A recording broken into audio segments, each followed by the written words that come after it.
First of all, I'm delighted to introduce our fellow panelists, Isa Lorenzo and Rachel Rillo, the director and co-director of the Silverlens Gallery based in Manila, and Sutima Sucharitakul, founder of the Nova Contemporary in Bangkok.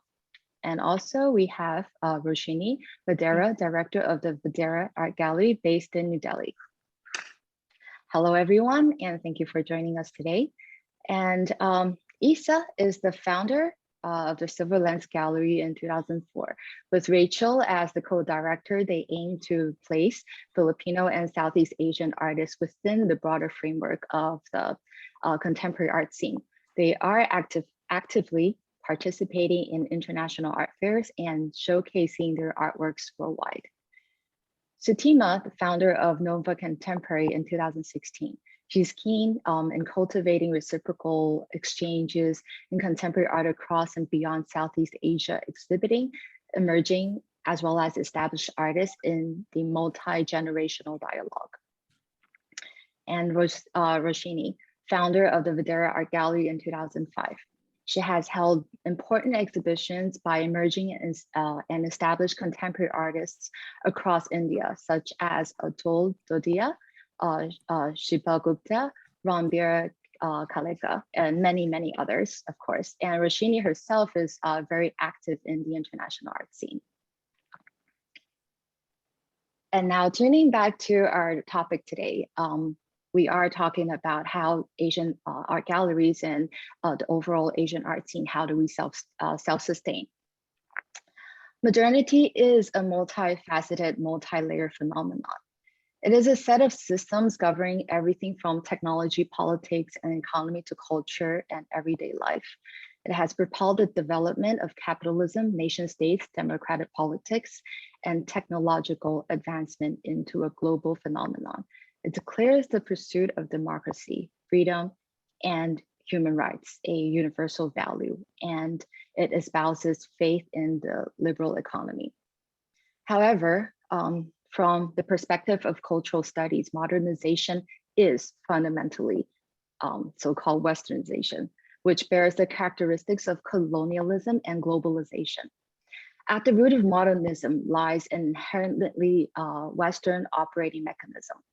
Regardless of the market or methods of communication, the only arena that is truly liberal under the rules of this game is the realm of content production, the space where the culture coalesces.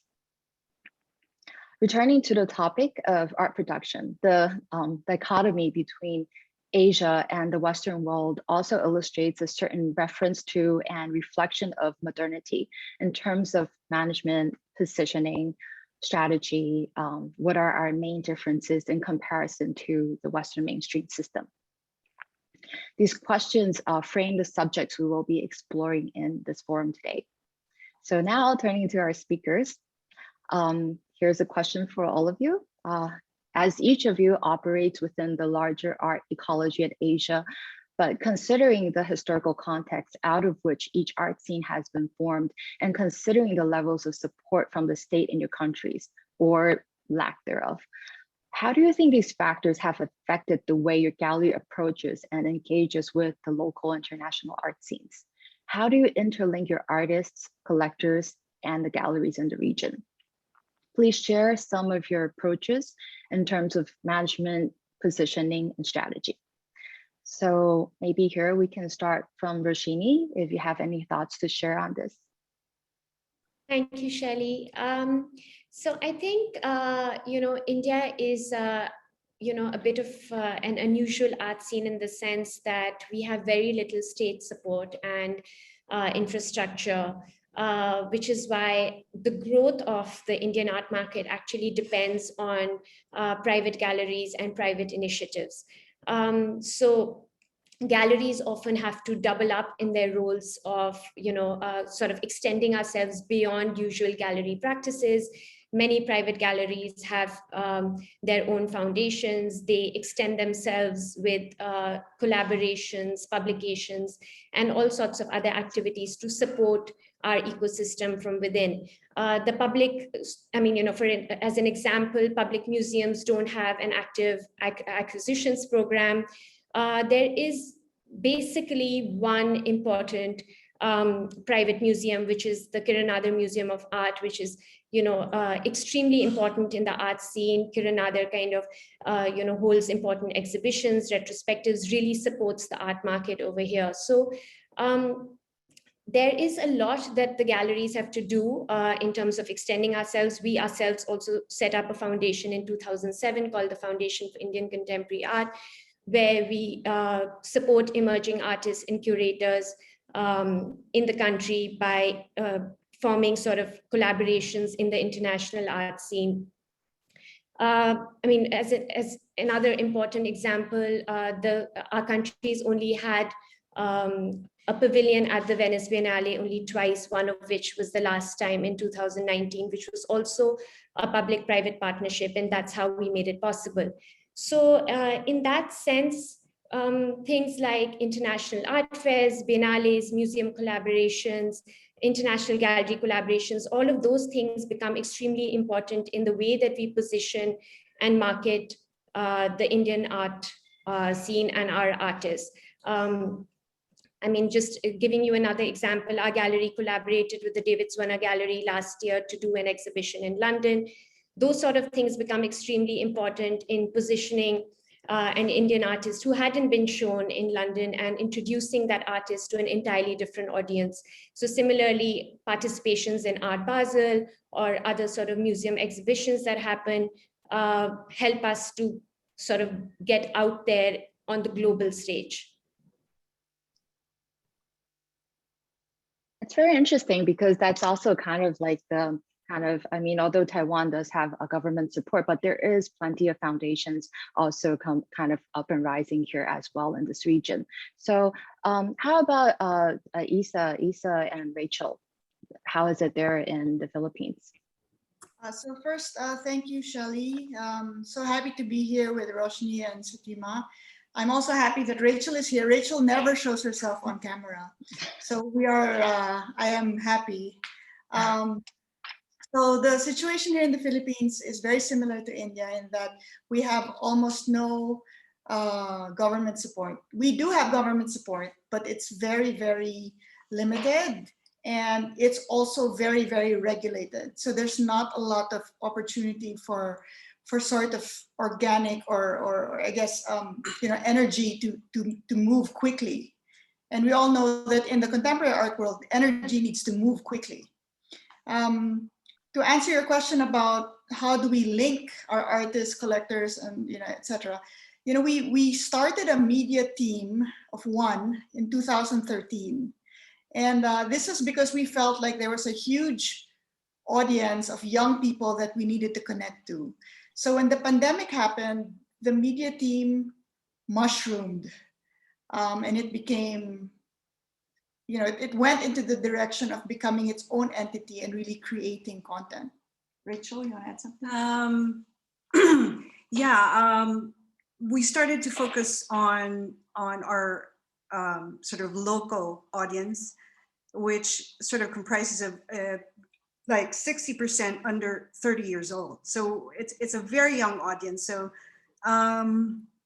we decided to be more engaging and be more playful, sharing a lot more sort of what artists are doing, what we were doing, and sort of get them involved. Okay, interesting. Yeah, so how about Sutima? How is it there in Thailand for you?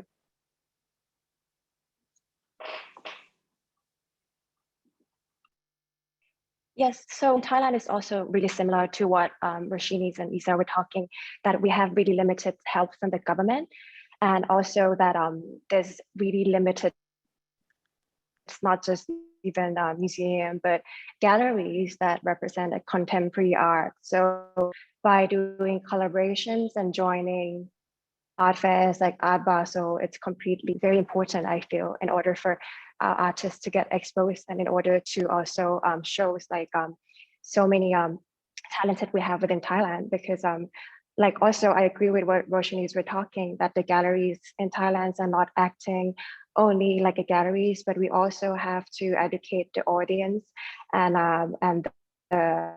also collectors as well, because contemporary art is something very new within Thailand. I would have to say that before our gallery just started like 5 years ago, and before that, when I first came into the scene, there's not a lot of exposure with contemporary art, with Thai art itself. So there's a lot of things that we try to do with other galleries within Thailand itself, and also collaborate with other galleries within the region, and going to art fair. So I think that's also similar with Philippines and India, in the sense that we don't have a lot of support from the government. So, but we have private institution that is coming up, just like Jim Thompson Art Museum or in My EM Museum, but it's only in Chiang Mai, which is the north of Thailand, or in Bangkok. But within the region, within Thailand itself, so there's still not a lot, because I think the government doesn't think it's important sector for them to support just yet. So yes, it's a lot of self-sustaining and a lot of we have to have our own support from our collectors and curators and within the regions to support with Southeast Asia art. Yeah.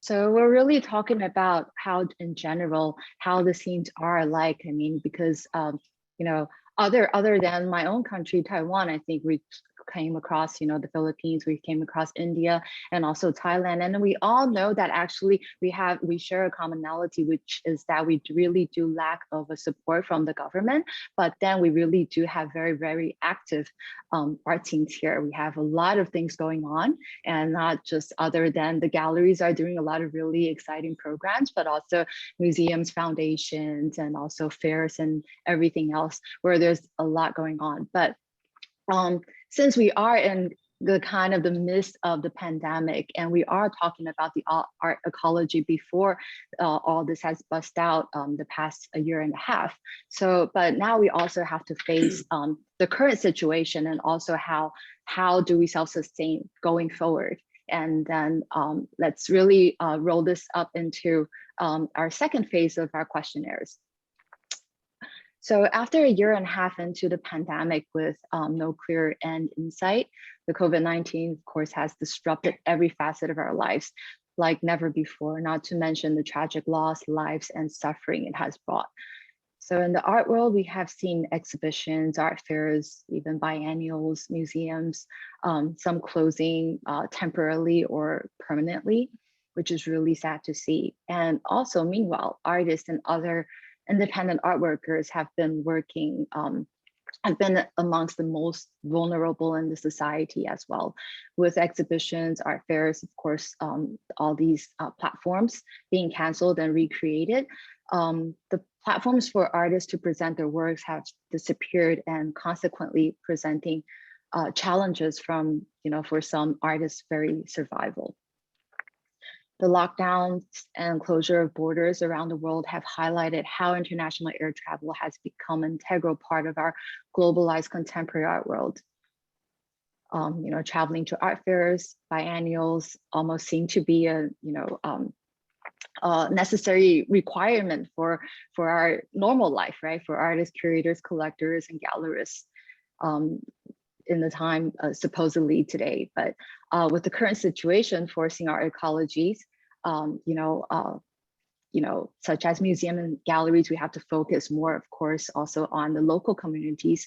How can we continue and sustain the collaborations and exchanges between artists, curators, of course, galleries and institutions in different countries, which is the real and most significant benefit that travel has enabled.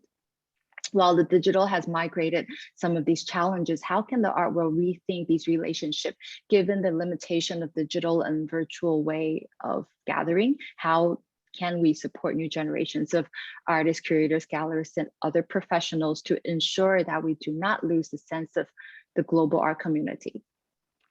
So during this time of this restricted travel, how do you manage to stay connected to your artists, your collectors, and your collaborators?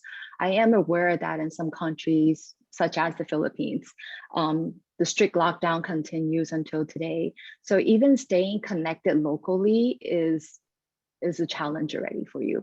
So how have you maintained your international relationships? Maybe this we can start from Isa and Rachel as well. Okay. So yeah, the Philippines initially had the longest lockdown ever. So we were on lockdown from March to June 2020. And then right now we're on lockdown again. We've been on lockdown for a month now. But we were able to connect fairly early on, really just reaching out to our artists to make sure they were okay. You know, that they had food, that nobody was sick, that they had, you know, basic needs to keep going, and of course take care of themselves and their families. Over time, that you know, snowballed into reaching out to art friends, collectors, gallery friends, and other collaborators. And it reached a point wherein we were getting a lot of people who were contacting us who wanted to reach out for various reasons. Curators doing research, other artists wanting to meet us doing studio visits, and all of this was via Zoom. I felt that once people got the hang of it, people had more time to think and to sort of rifle through their head notes about what they were really interested in. And of course, social media. I mean, Instagram, Facebook, direct messaging, chat groups. Yeah. Yeah, and for Sutima? Yeah, so actually in Thailand, we have been very lucky. It wasn't really, the situation wasn't really bad. It's just actually recently 3 weeks ago, because we just had our Thai New Year, and today actually they just announced that from tomorrow we'll be in lockdown again. But during the time that it was last year during the pandemic, actually a lot of our collectors and artists haven't yet. So we actually use this time to connect and meet with them for coffee, you know, outside in the garden, or we go meet at an artist studio that is more like one-to-one, more intimate conversation, rather than coming to an exhibition that sometimes you wouldn't really have time to talk about the artwork.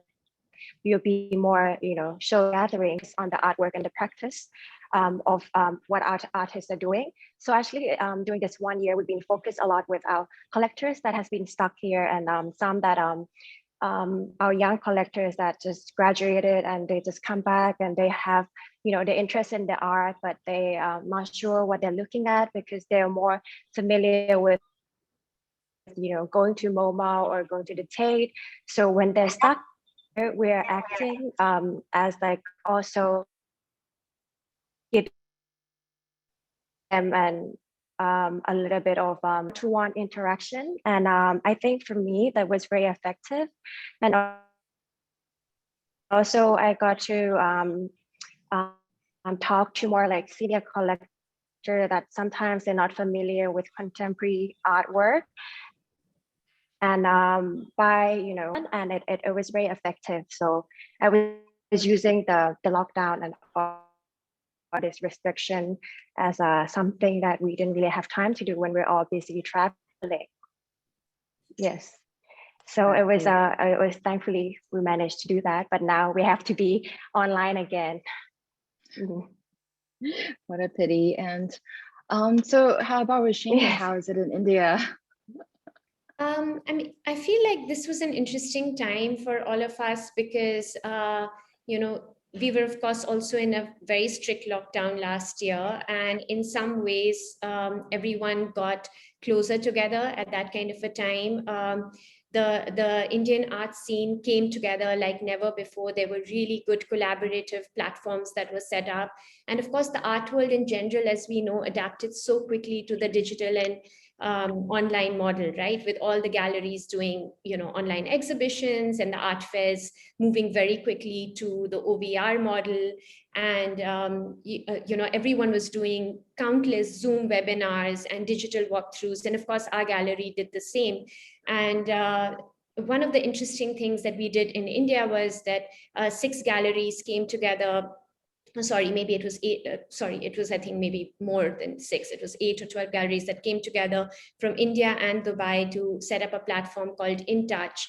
And we collectively presented digital exhibitions, which worked out really well because I think people appreciated the collaborative effort. And it was also easier for us to reach out to people as a collective rather than just an individual gallery reaching out to collectors. So I think that worked out really well. And in fact, as of last month, four galleries from India, including us, came together for a physical exhibition because the art fair was obviously cancelled. And so we found that there was a gap, and there were collectors who were ready to, who were still interested in acquiring art. And in general, the market, as we know, all over the world has been strong. So we got together and did a physical exhibition in Delhi at a public space, which was really well received just before this mess that we find ourselves in India right now. So there were various things that kind of kept us connected, even internationally, with our webinars and digital walkthroughs. And I think fortunately for us as a gallery, there were certain museum exhibitions and biennales that went ahead with some of our artists. For example, the Guangzhou Biennale, which is on right now, and we have one of our artists, Arpita Singh, who's part of it, and also an exhibition at the Mori Art Museum in Japan, and Shilpa Gupta's retrospective is coming up in Antwerp. So there are still things that are happening. And of course, I mean, even though I would love to get on a plane and fly across the world and attend all of these things that I would normally do, and I think all of us know how art is such a kind of a social activity, and we like viewing art physically together as a community, and we all really miss that. But I think it's things are happening, and I'm so grateful for that. And one of the other things that I think Sutima also mentioned was that, we found ourselves to have more time with certain, curators, museum curators, or artists that we wouldn't find ourselves having so much time with because everyone was always so busy and traveling all over the world. And so we managed to set up some interesting meetings on Zoom, which we wouldn't have thought of otherwise, with artists and curators to meet. And that was also interesting because those meetings usually would have taken months to line up. And here everyone was home and we were able to do those kind of things. Yeah, so apparently, as Roshini also gave us a heads up on my next question, which is, how we really we establish this kind of new cooperative network, like, pre and during or post pandemic, right? So there's a lot of really interesting. We've already established our own kind of system here in Asia, which is very different from how the Western Gallery operates, right? So bringing back to what Roshini has already led to us, in addition to strengthening the self-reliance, have the galleries also developed a cooperative network? Will there be differences in the collaborations amongst galleries and between galleries and institutions before and after the pandemic? Will there be any significant changes? So maybe if Roshini wants to continue to brief us a little bit more about that, because we did focus on now during the pandemic, how we kind of have, we talked about time, right? We actually do have more time to do a lot more things that we usually were probably spent nearly half a year on planes traveling. And then the rest of the time at fairs and across different countries. And now we have these, I wouldn't even say as spare time, but actually more time to really spend on each individuals. Like you said, each curator, we establish a closer network and a tighter connection, even with our collector friends, domestically, or even on the internet. So maybe Roshini can brief us a little bit more about this, like how did it work before the pandemic? And what led to what's going on now? Yeah, so I mean, as you said, I already talked a little bit about it, but I felt like more than ever, the sense of community and collaborations became really important during this time, and everyone kind of figured that there was strength in numbers, because there was also this kind of hesitation to reach out to people. We felt that we were going to be insensitive to, send PDFs to people in the beginning of lockdown. How do you send a PDF when the world is kind of falling apart? But then we found that when we got together, and people actually had time to sit at home and learn more about our artists. And as someone else mentioned, that there were artists who were only collecting a certain kind of art, or only were focusing on senior artists, and then was suddenly looking at contemporary artists. And so all of those things kind of helped a lot in especially growing our domestic market. And I think those sort of collaborations are really important even in the future, and they will continue. I know that me and my colleagues here in India have been talking about it actively, and saying that even if the art fair comes back, and of course it will come back, and all of those other activities that we're usually so busy with, we would like to continue with our collaborative platforms, because I mean, like I said, it's also appreciated by the ecosystem in general when people come together and do things together, if that makes sense. Yes, definitely. Yeah, and how is it for Sutima? Yes, actually, surprisingly, it's very similar to what is happening in India, although in Thailand, I mean, we've been also a lot of the time, like we focus on the local curators and also artists, and then we're trying to do partnership with local galleries. So we had an exhibition that we work with 100 Johnson Foundation, and we work with Namthong Gallery. So all those galleries that before they were representing established Thai artists, and then by working with a more established artist in my galleries, it during this lockdown pandemic, it really brings in the interesting points of the two groups of art people who likes art, but they never really have the interactions. It's actually quite divided in the age group, because if it's contemporary art, there's a lot of only the young people who be interested to come in and to see the works from the young artists. But when it's established artists, it's a different type of collectors who's used to certain type of works. So by during this time, when we have time to collaborate with other galleries, it brings in small dialogues for the local collectors, and I feel like it's very important for the art scene in Thailand to move forward, is to learn within the local art scenes, and then to the regional and further on to the West. It's something that that's what I'm trying to do every day when I'm here. And for also artists and collectors together, because actually this platform is before, in the old days in Thailand, people would buy directly from the artists. So this kind of like gallery system is also something very new that the collectors before, they never used to buy through a galleries as well, and they don't understand why. So this time I try to explain what I'm doing, and what does it mean by representing an artist, and how much I do for them, and like what I was mentioning, that and make sure that they feel secure during time that is so uncertain in the world. So yeah, this is some of the things that I feel like we need to focus more on the local art scene now, after what's happening in the world.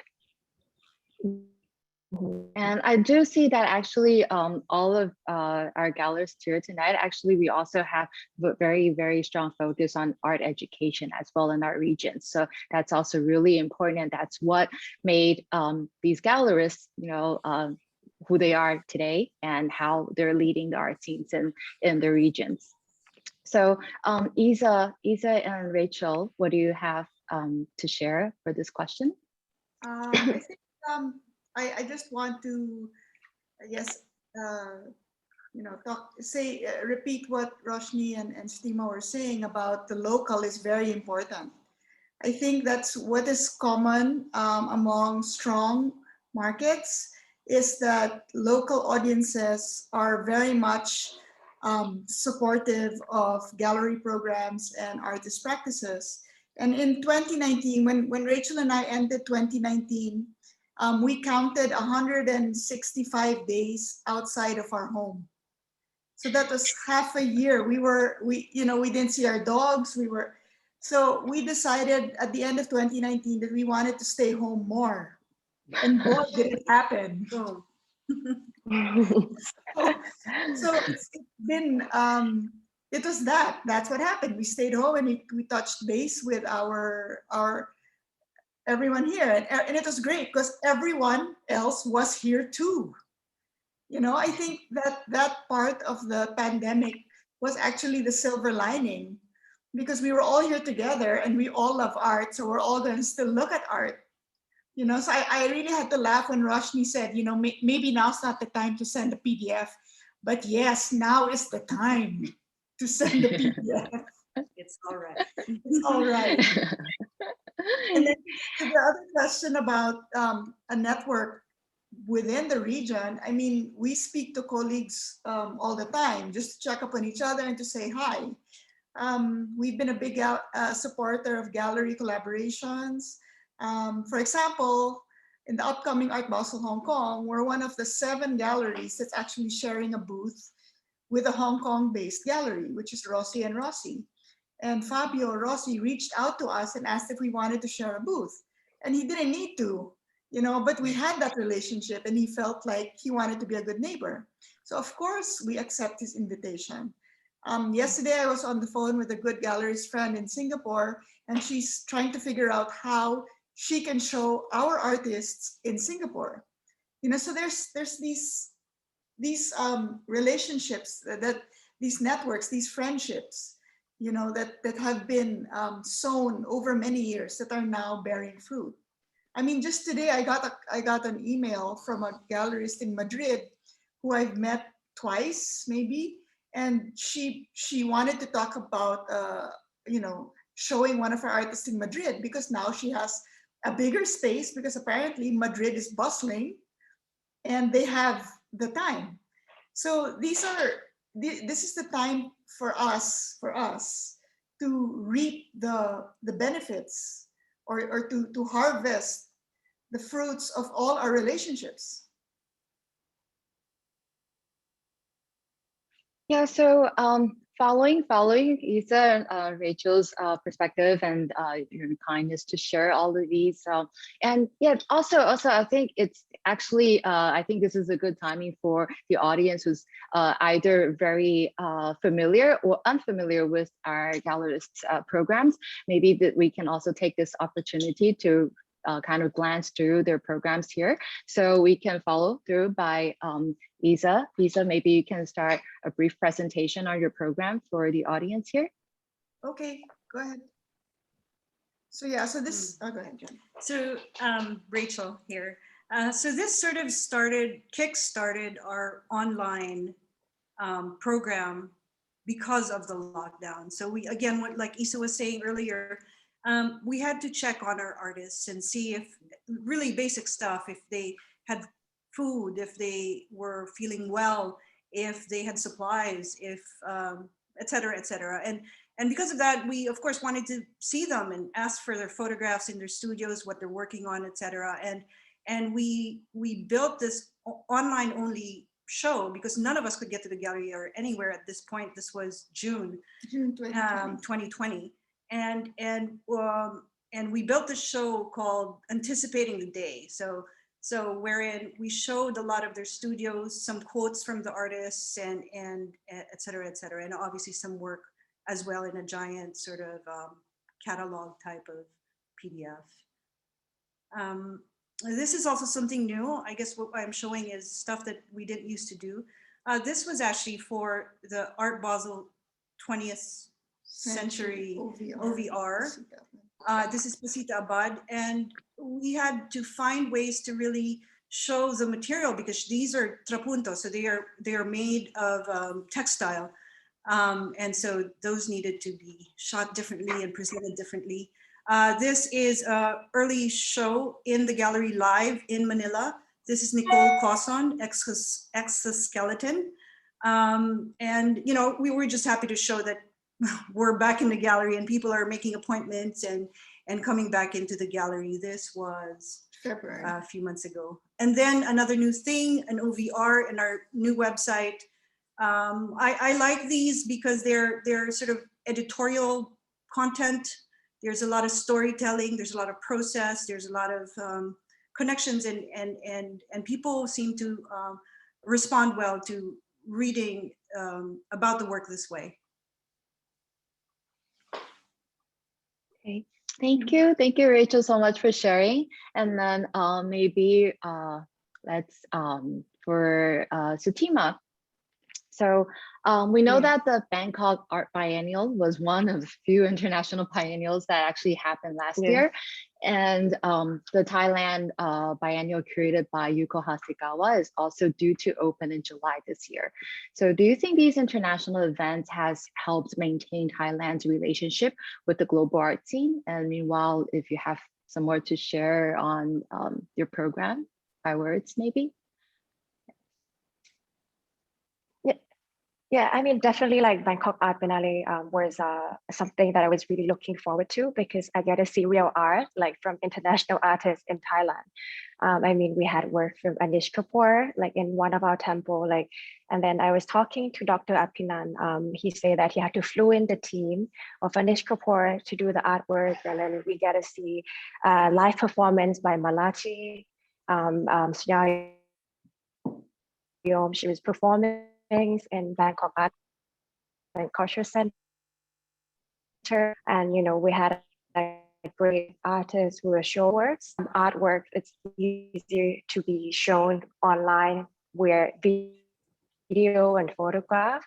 So I think I see more video works rather than the first edition of the Biennale.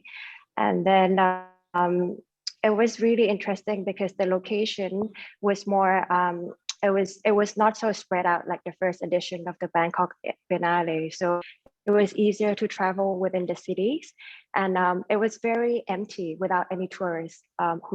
Whereas the first edition, it was very busy, and then we couldn't even see the artwork itself. So I get an experience to see the artwork, what just few people in the space, and a lot of the works has been. I mean, we have beautiful works. I remember also. From Silverlens, Mata Tianza, the underwater works. It was really nice and it was shown, and then I get to see the works in person. So that was something really nice. But the Thailand Biennale, unfortunately, it won't happen because it will not be in Bangkok. It will be in Korat, which is a few hours drive away. And I think it was the right decision because I mean, now it's very difficult to travel within different cities because there's restriction. But it's a shame because it will be a different approach than Bangkok Art Biennale itself. We have also another Biennale, which is more like an underground Biennale founded by a Thai artist called Bangkok Biennale as well. But it's another one that's founded by a group of artists. So it's like so many things going on, but I don't think that happened, but it happened the previous edition. And then we had one in Krabi. So it was a Krabi Biennale as well. That was called Thailand Biennale in the previous edition. So, and then we have Ghost, which founded with Corporate Arunonchai. But that was the previous year. So there was like so much things going on in Thailand, which is the year that year. But this year is just the Bangkok Art Biennale that happened. And I think it was, it was really great to see real artwork, although it wasn't really busy. And it was very brave of them to continue the Biennale itself. And we've been having exhibitions in MyEM, the traveling exhibition from Parasite that was in Dhaka Art Summit, and then I can't travel. So the art scene has been active in a certain level. And in my galleries, we were working with local artists, of course, and then international artists we have to cancel. But as I say, I have more time to develop my program and focus more on the local artists, younger artists as well. I'm trying to find more interesting artists that I probably didn't have time to study about their works, and then working with older artists as well. So that's what happened during this Bangkok Art Biennale time. Yes. Okay, thank you for sharing, Sutima. And Yes. it's really excited to, Yes. I mean, although we can't be there in person, but we're also really excited that so much is going on. And so Yes. for Roshini, maybe you can, maybe you can also share some of the program with the audiences here. Yeah, so in terms of our, in terms of the general gallery program, I mean, we're actually a very old gallery. My father set it up in 1987. So we have, we deal with 4 generations of artists, from senior to contemporary to emerging. And so it's a pretty wide range in terms of the last 1 year. Of course, I mean, as we've all been talking about, we did a lot of online projects and exhibitions. And as I've talked about before, the galleries came together on various collaborative platforms. And our gallery itself, we did some interesting things to stay connected with our community. Of course, like Isa mentioned, we became more active on Instagram, on social media. We also adopted this sort of immersive visual technology to visit the gallery virtually through this thing called a Matterport camera, which has actually had a tremendous response from people, because you actually feel like you're visiting the exhibition online. And one of the interesting projects that we also did, which we've been wanting to do for years, was set up our online shop where we sell our publications and limited edition prints by artists. And that has had also an amazing response, because we managed to reach out to a much larger group of people and a different audience through that. I think there is one more thing that's interesting in India is that the art and design community works very closely together. And this has happened more recently in the last 3 or 4 years. And so I think so in India, the usual kind of thing is that a lot of people live in the joint family system. But in the last few years, we've seen people of my generation wanting to live separately or move to their own homes and apartments. And especially during lockdown, the need for space became so much more important. And so architects and interior designers from the design world have become catalysts to get new people to buy art. And so we found in the last 1 year an entirely new crop of collectors that came up, especially because of lockdown, because people had more time to spend on looking at art. And I guess people were saving money on not going on expensive summer holidays. And so that actually became an interesting sort of moment for us, because we suddenly had all of these new people who were, sort of interested. I mean, they were spending more on their homes. They were spending more time in their homes. And so they recognized the need to have good art in their house. So that was also, I think, interesting in the last few months. So apparently the pandemic has really changed, our way of thinking globally, internationally, and also domestically, right? So actually it not just change our mindsets, but it also actually allows us more time to do what we haven't been able to spend time, or haven't been able to take a deeper look, or kind of work on the stuff like Roshini just mentioned, like your bookshops, publications, and all that. So it's, in a way, it's really strengthening our program in a way. Yeah. And then last but not least, so as we talked about these, and everything kind of guides us and leads us back to the online platform. So what is the future of this online platform? So regarding the art production and the art economy, what are your thoughts on the future of online platforms? There is a distinction between the online exhibitions of art fairs and of galleries, because they serve different purposes.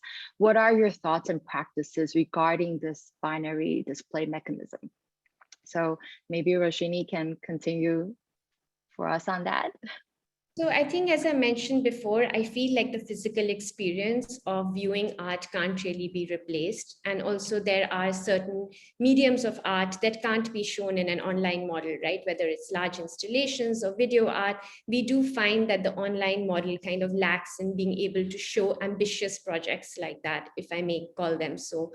But at the same time, I do feel that the online model has allowed us to reach so many more people, right? And so even through the OBRs that we've been doing with Art Basel or other art fairs, we have been able to reach so many people that we wouldn't be able to connect to otherwise. So even in the future, when the physical does come back, I do feel the need of the online to continue, and I hope that that platforms like art fairs or even biennales and museum exhibitions will continue to reach out to people on the online platform. I think it is really important to just make it more accessible to people, because everyone may not have the opportunity to fly across the world for an art fair or for a biennale, and that is important as well. But having said that, I am looking forward to getting on that plane to the next art fair. Same here. Yeah, and how about Isa and Rachel? For me, I think once we stop comparing online to actual, a lot more opportunities came about, and a lot more, just a different way of thinking. So it's a bit more creative and a bit more strategic. But there's no, that's after you've stopped comparing. So there's I just feel like you can't butt them up against each other. It's a whole different creature. So you just got to take the best of that and make it work. Yeah, I agree with Roshini when she says that there's nothing is the same as standing in front of an artwork. Nothing. And we do the whole song and dance on social media, on Instagram, on Facebook, on our digital mailouts, on our website, in the hope that these people will want to see the actual pieces in real life, in person, in the flesh at some point, and that they actually collect the piece or pieces. So there are a lot of eyes and minds and hearts out there who have never seen the art we're showing, and the online platforms are a great way to reach out to them. So I think if we use the online platform as an opportunity to show work, that will happen, that will follow eventually. Sorry, I just want to add on the point that actually for a younger artist or an artist that haven't been widely known abroad, it's actually harder for people to see online, to see an online platform. And also for in Thailand, I mean, I feel like when I send out an online viewing room, like we joined for C Focus or some other art fairs, people tend to overlook. So what we've been trying to do is, instead of in doing an online viewing room, we just documents the works and the exhibition and send it directly to the collectors and curators. Yeah, so that's what I have been doing. Yeah, definitely. So yeah, and sorry, time is running short. I'm sure all of our guest speakers have more to share, but we also actually have quite a few questions here from our audiences here, so which we're happy to kind of weave in right now. So let's start from Thomas. Thomas, thank you for your question, and I will read it out right now. So he said, historically, the arts and art museums in America and Europe have been created and sustained by very wealthy people like Rockefellers, Guggenheim, Medicis, etc., or governing bodies, European kings and popes, East Asian emperors, and so on. However, in contemporary times, these traditions appear to have lapsed throughout Asia. Is this analysis correct?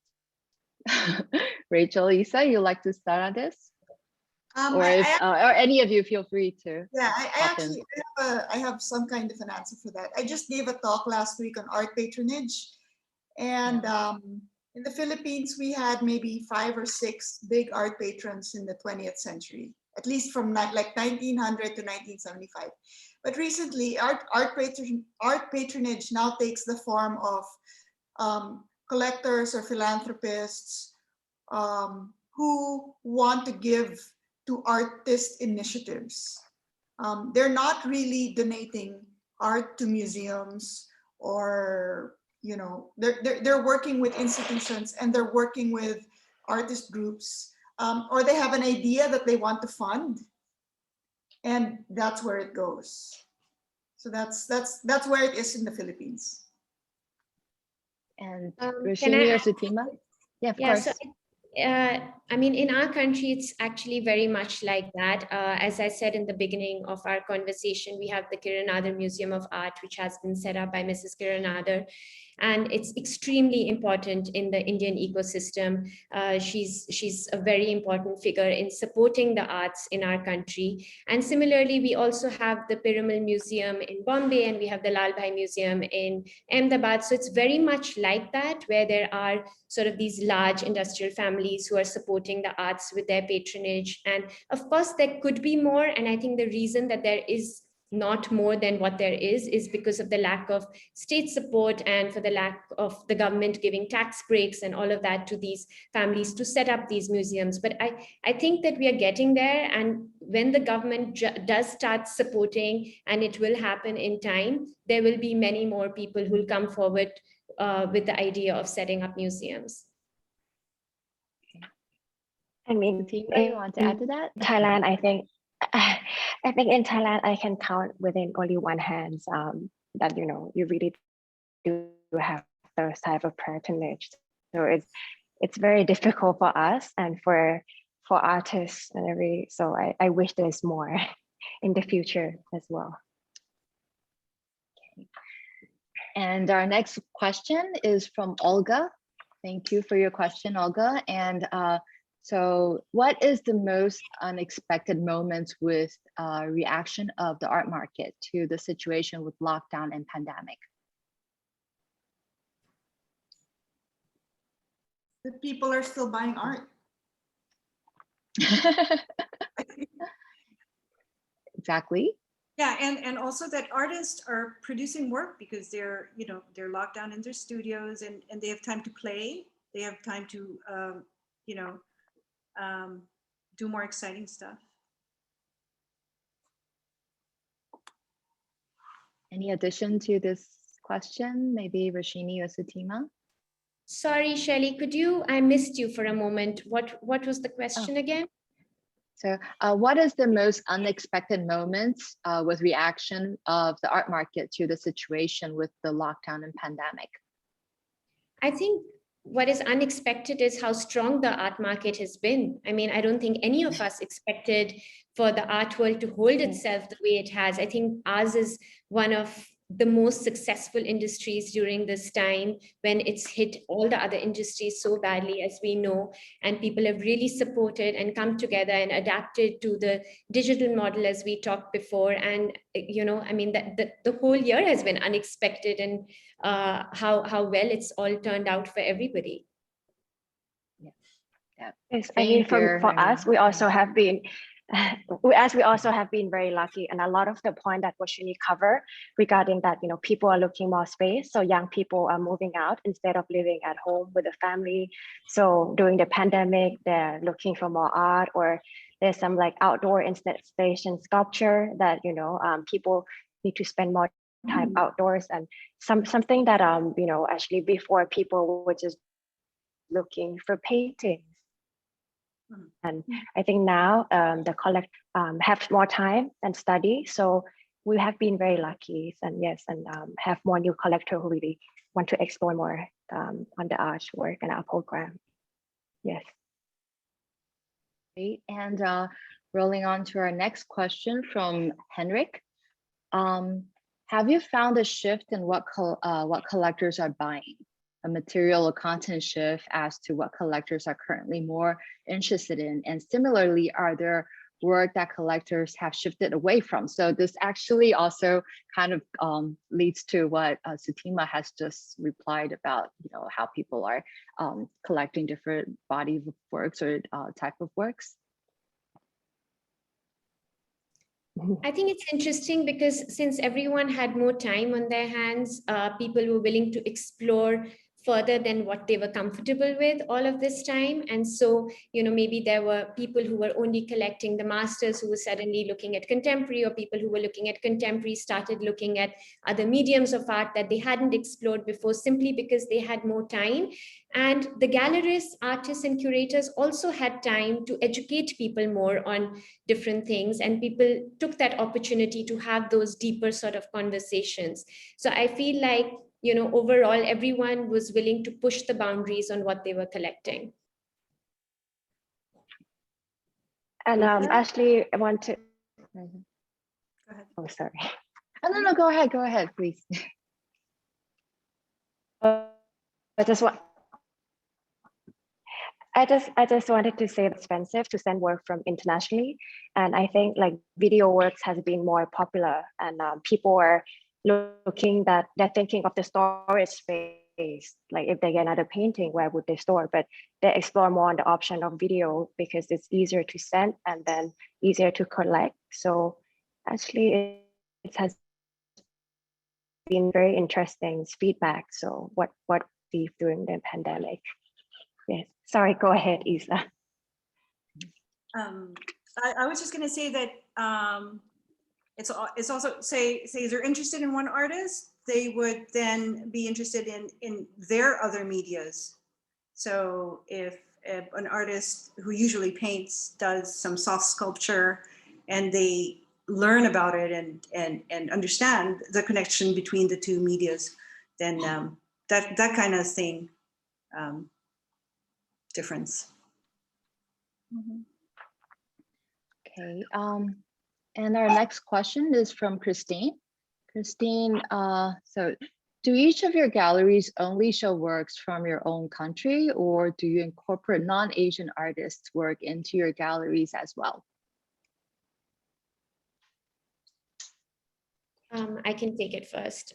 So our gallery mainly focuses on modern and contemporary Indian art, but we have over the last few years had some very interesting exhibitions in collaboration with different institutions. So we've done an exhibition, for example, of German contemporary photography. We were the first gallery in India to show Picasso in a private gallery, which was hugely successful. We did a massive project with Yoko Ono, where she came to India for the first time and did a performance and did an exhibition in the gallery, where she also made works in collaboration with Indian craftswomen. So over the years, we have shown some international artists. We also show an artist called Jules Grazer from the Netherlands, who's part of our program. And we show some Pakistani contemporary women artists as well.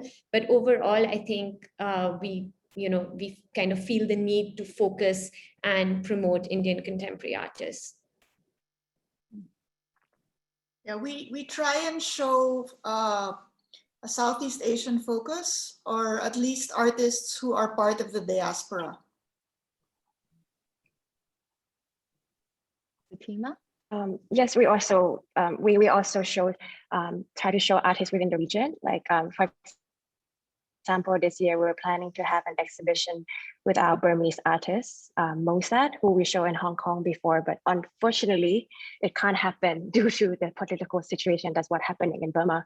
So of course, there's a lot of unexpected things happening, but we plan to show like more regional as well, rather than showing some artists that in the West, but more regional, just like Silverlens. Yes.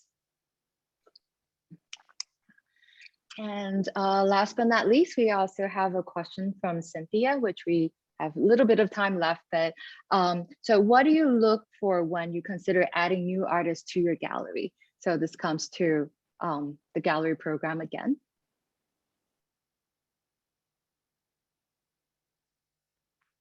Okay, I can start. Sure. I can start. So it takes us a while to look for or to settle on artists to add to the program. First we need to be really curious about the work, enough to want to know more about it, and the work needs to be physically and conceptually sound. We have a word for that in Tagalog, in Filipino. It's called pulido, which means it's Finished. It's finished. The work is finished. No more, no less. Yeah, and then when we meet the person, we do a studio visit. Then you know, we like the work ethic, the work. They have a plan. It's always good when the artist has a plan. And then I think the last is we like the person, herself or himself, enough to enter into a partnership. So it's several steps. It's never just like, you know, that's it for us. Any addition to this particular question? I think for us, because we represent such a range of artists, because we've been around since 1987. So as I said, that we represent 4 generations of artists. We don't actively try and add more artists to the program because it's already quite a huge range. But at the same time, I'm always on the lookout for interesting artists. But as Isa said, it tends to be a pretty long process of studio visits, lots of conversations, to see if there's a connect beyond just the artwork and the artist and the gallerist. I think, you know, we all realize what a long-term commitment and relationship it becomes as you take on a representation and you feel that you need to, you have a responsibility towards that artist. And so I think that decision kind of has to be really well thought out. So, I mean, of course, the quality of the artwork comes first, and then everything else really depends on the time that I feel that I'm able to give to that artist and how that relationship is going to pan out. Yes, and like I know that Silverlens and TKG are working with a Thai artist as well. So Mitjain, for example, but we also work with for I think Cambodian and Burma and Thailand. But I mean, we interested in Philippines artists, Indonesian as well, and but I'm really happy to see that, you know, like TKG Plus and Silverlens are working with a Thai artist, because it's a lot. I cannot take all the artists in Thailand. And of course, back to what Isa says, like mainly you have to like the artist and you have to have trust, because I think trust is really important when you're working with an artist. Because I mentioned earlier that in the old days, artists never worry, so they're used to sell their own works. So this is something that I'm doing here in Thailand. So I'm just trying to explain to them what I'm doing and that you have to follow the gallery system for whatever reason. So this is something that yes, that I want to. Okay, so thank you all. And sorry, we're running out of time here. So thank you all. Thank you for all of those who submitted questions, and sorry that we cannot accommodate to all of them. So we're happy that you can always contact our gallerist friends via the OVR at the coming Art Basel Hong Kong, or to the gallery contact information, or you can leave your messages below here. They will accommodate to you after the talk as well. And finally, last but not least, thank you all. Thank you, Isa, Rachel, Roshini, Sutima. You know, I really, really look forward to see you all in our Basel Hong Kong 2022 in person, not here online. Absolutely. Yes, absolutely. So thank you, everyone, and thank you so much, our Basel team, for hosting this talk. And I'm glad that we can meet everyone here.